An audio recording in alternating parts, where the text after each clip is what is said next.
Hi, today I'd like to show you a few more coins I've recently purchased. Now the first few are from German states. Now these are all in the 19th century, mid-19th century I think most of them.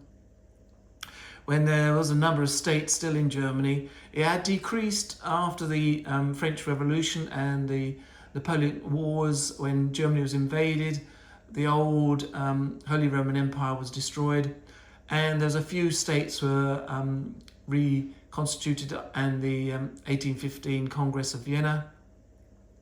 But there was a lot less than there used to be, because there used to be hundreds of little states and statelets and cities and whatever. But there was a few more, some big ones like Saxony, Prussia, Bavaria. But there's other smaller ones like this one, Schwarzburg, Sondershausen, if that's right. So 1 Pfennig, 1846.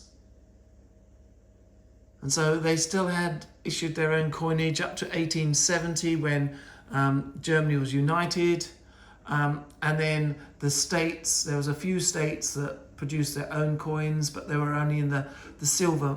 The lower denominations were all common to the whole of Germany, but the higher values, some states like Bavaria, Württemberg and places like that, produced silver coinage up until the end of the Second World War. So this one is one of the smaller states that still existed in the 1840s. So it's got a double-headed eagle. This one, let's see if I can get that one in focus. Bremen, as Germans would say, they roll their R's, which we do not do here. I think this is one Schwohenren. Again, 1859, this one.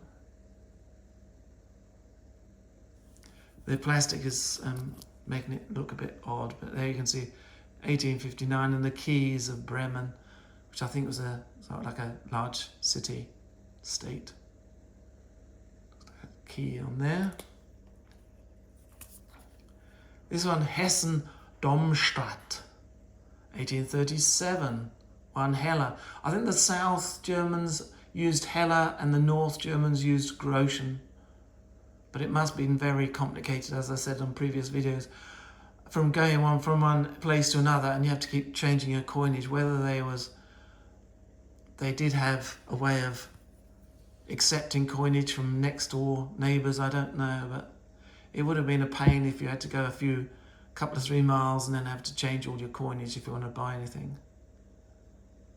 So there is the state. So these little, it's worth thinking about collecting these sort of things. Mecklenburg Strelitz, Mecklenburg Strelitz. Again, 1855. So all in this sort of period of the 1850s, 40s, 50s.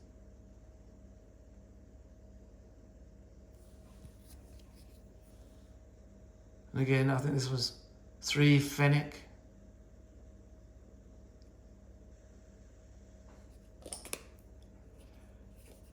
Now we got Saxon Meiningen, 2 Pfennig. I think this is 1864.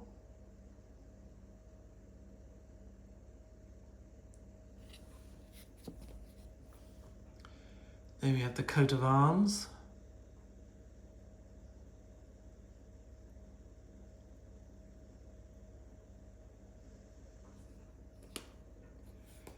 Here we got a nice one. Schwamberg-Leipe, 1858. So this is 3 Pfennig.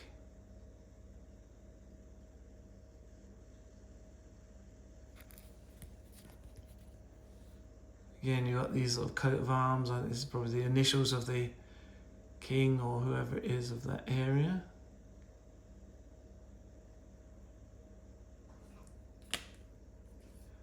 Another one, Frankfurt, so that was a city-state. 1 Heller, 1860. Again, you can get these at quite reasonable prices, as you can see. Quite good condition. And they would make quite a good collection for somebody. And we've got an eagle, I think, there. Then we're going to go on to some of the German, once it had become united. This is a two-Pfennig Deutsches Reich, so it's a German empire, really. Two Pfennigs, 1912, so this is just before the Second World War. Sorry, the First World War. We've got the eagle. This is the main emblem now on all of the coinage. Now we've got these ones.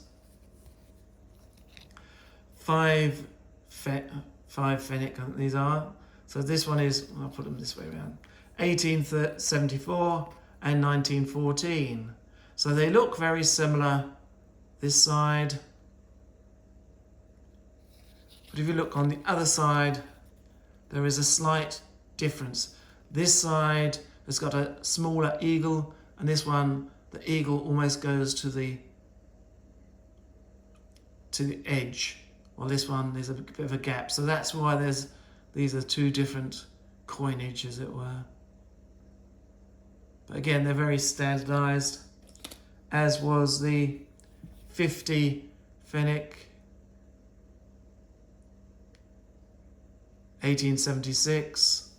And so this one would have a small eagle, and if I find one, I'll get a one with a big eagle from the later period. So the smaller eagles were the earlier period, and the bigger eagles were the later ones. Another one I've got, which is a bit more expensive, was one of Bavaria, 1865. This is silver. It is one, I think it's a thaler.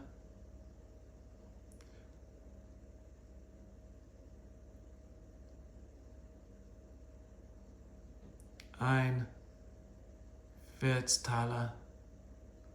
Is that 40 Thaler? 1865 with the coats of arms of Bavaria, one of the bigger areas, and there you've got a picture of the King Ludwig II, König of Bayern.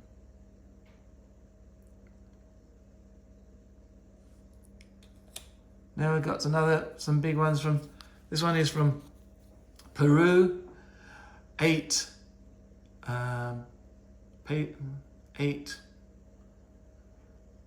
look at that, what that is. And you see it's Peru because of the, here, ME.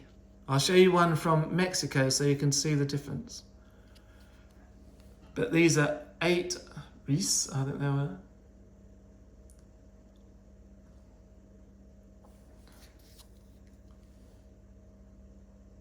(1819). So this was just after the Napoleonic Wars. Ferdinand VII, Del Gracia. If I show you one from Mexico, very similar. This is the same, but in the corner here, instead of the ME, it's got M with an O, I think is on the top of there. So that one is Mexico. Similar thing, 8 Reis. And again, you've got Ferdinand VII, 1809. So this was produced during the Napoleonic period. So we put those two together. You can see the face is slightly different.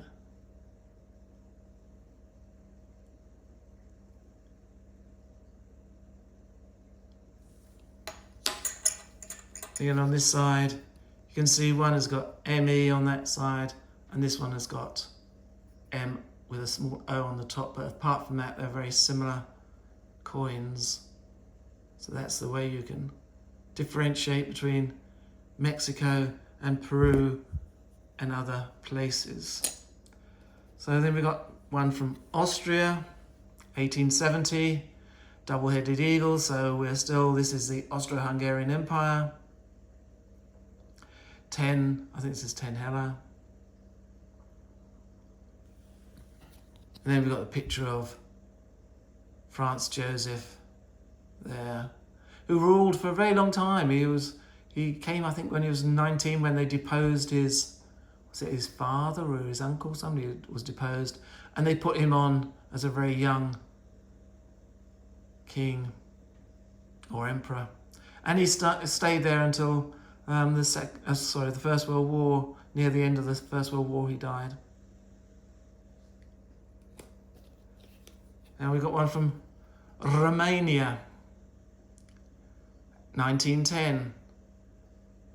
So Romania in the 19th century had been fighting for independence from Turkey, part of the Ottoman Empire, and bit by bit it had been pushing and pushing and pushing, and eventually it got full independence, one leu. And then you got the king of Karl I of Romania, king of Romania. A lot of these kings of these eastern countries are taken from other, usually German houses, to become kings, like Romania, Bulgaria, I think Greece, all had sort of German royalty. They came from minor German royalty.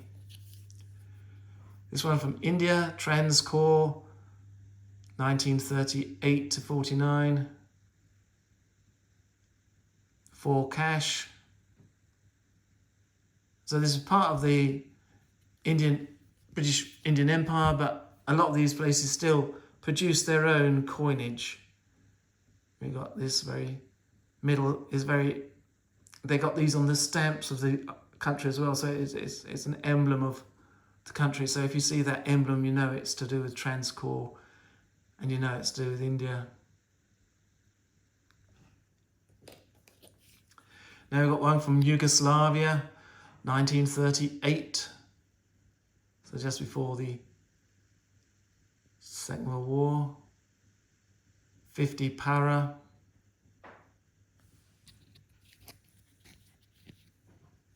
There we've got the crown on the top there. So that again was a monarchy at that period, up until the end of the Second World War, when it became a socialist republic.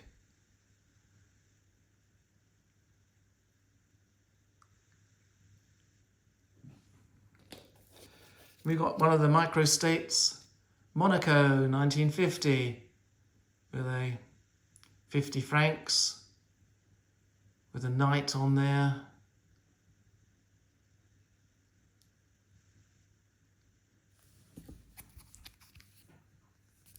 And Rainier, the third Prince of Monaco. Well, I hope that was of some interest to you. I'll come back to you soon. I'm going to go down to the old shops again soon, now that the new year has come, and get some new coinage. And I'll come back to you soon. I hope this is of some interest. Please give it a thumbs up, like and subscribe, because that all helps to boost my ratings, which have plummeted over Christmas, because everybody's been drinking and merrymaking and have not been going to look at my YouTube. So please have a look at the YouTube, tell your friends, subscribe, comment. It all helps to boost my lingering, I'm not sure what the word is I'm trying to say now, but plummeting, let us say, numbers of views. Okay, see you again soon. Bye.